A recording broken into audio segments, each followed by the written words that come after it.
అలాగే యాదవ్ హృదయపూర్వక నమస్కారాలు తెలియజేసుకుంటూ మన యువ నాయకులు పెద్దలు మంత్రివర్యులు అప్పుడు ఎన్నికల సమయంలో వచ్చారు.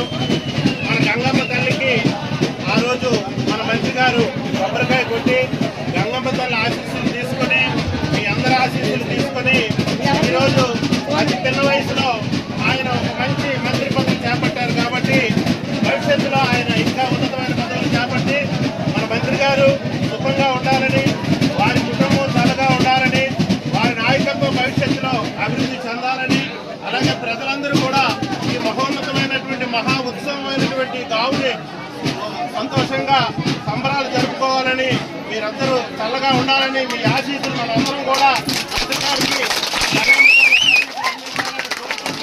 ఈ అవకాశం ఇచ్చినటువంటి మీ అందరికీ నమస్కారాలు తెలియజేసుకుంటూ, ముఖ్యంగా ఈ యాదవుల ఉత్సాహంలో ఎంత పెద్ద కేటలో ఉన్నటువంటి మంత్రివర్యులు పాల్గొనడం చాలా సంతోషంగా ఉందని అభినందిస్తూ ఆకాంక్షిస్తూ ఆయనకు ఆయురారోగ్యాలు ఆ తల్లి ఇచ్చి చల్లగా చూసి అదే ప్రభుత్వ పరంగా అన్ని పేరు ప్రఖ్యాతులు ఆయనకి అందించాలని మనసావాచ కోరుకుంటూ నమస్కరిస్తున్నాను. నమస్కారం, అందరికీ నమస్కారం.